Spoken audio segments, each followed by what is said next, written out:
Behind me, the lights of Hanukkah. And this evening, for our third night of Hanukkah, we are standing outside of the Eastville Community Historical Society, located on Route 114 here in Sag Harbor, just off of Liberty Street and across from the gas station. Happens to be a place that I used to walk by every single day on my way to work when Lou and I and Eva used to live on Liberty Street. And this became a really beloved place because it is a center of a very important part of the Sag Harbor community, one that many of us actually learned a great deal about for the first time over the summer as part of our series of learning opportunities on racial justice, racial injustice, and the work that we have to do in this country to create true equality, true equity amongst all peoples. And one of the ways that we do that is by learning our history, both the good and the bad. And one of the most remarkable pieces of our history here in Sag Harbor is the historically diverse nature of our community that involves certainly those that settled this land coming from Europe, but also those that were brought to this country as slaves, those that lived in this country before any of us arrived, and all of us coming together in this place that we call Sag Harbor. And it's important for us to understand that if we're going to call this place our home, we need to know the entire history. And this is one of the places that has worked so hard to preserve precisely that diverse history. So again, my thank you to Eileen Moskowitz, our administrator, for pulling together a little bit of information and background on this wonderful location. So the Eastville Community Historical Society of Sag Harbor was founded in 1981, initially to preserve the history of the working class community of Eastville, one of the historically black communities here in Sag Harbor, and to tell the story of the St. David AME Zion Church located across the street, which was believed to be a stop on the Underground Railroad. The Society also owns, upkeeps, preserves, and protects the adjacent century-old cemetery in which African and Native Americans of the earlier St. David's Church membership are buried, many of whom were Sag Harbor whalers themselves.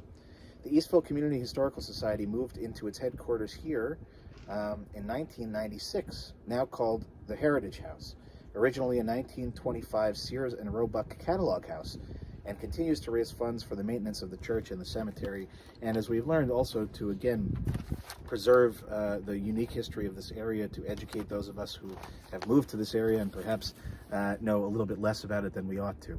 And so as we've decided on different locations around Sag Harbor that we wanted to emphasize, this was one of the places that was very important to me, because I'm not sure that enough of us know about it, and not enough of us certainly support it.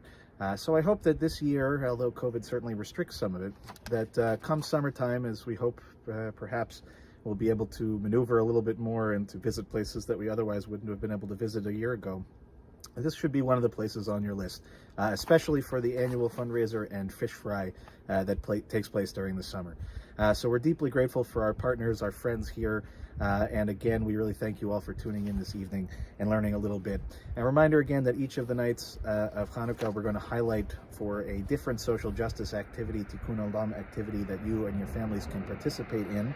And again, my thanks to our social justice chairs, Andy and Melissa, for putting this together, and to Shelley and Eileen for helping to organize it as well, and the whole social justice committee. And so for this evening, this third evening of Hanukkah, and thinking of going into our third day, to consider adopting a family as part of the retreat which is located not just so far from here.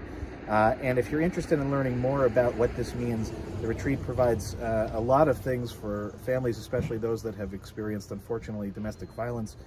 And so if you're interested in donating, particularly what they're interested in is holiday gifts and gift cards for the more than 120 families that they take care of.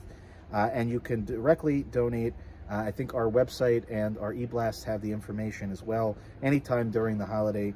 And these donations really should go directly through the retreat itself. So please look on the website. If you have any questions, you can contact Eileen in the sanctuary, in the, sometimes feels like a sanctuary down there, in the office at the temple, and I'm sure she would be happy to help.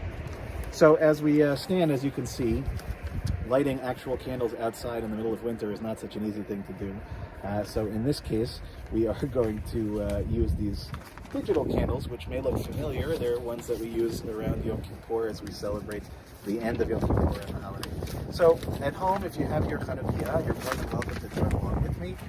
Tonight, to save my fingers, I think we're just going to do the blessings, but I invite you to sing songs at home as you can. So if you'll join with me, and again, you're going to want to, third night, have 3 candles plus the shamash that's in the center, and you're going to want to light from left to right. It goes like this. Baruch atah Adonai Eloheinu melech haolam asher kitshanu b'mitzvotav v'tzivanu lehadlik ner shel Chanukah. Baruch atah Adonai Eloheinu melech haolam she'asa nisim lavotenu Vayamim hahem bazman hazeh. Chag Sameach, Chag Purim Sameach, I should say. I hope this is a beautiful third night of Hanukkah for all of you. Hope to see most of you on the party tomorrow. And if not, take care of yourselves, be safe. And again, Chag Purim Sameach.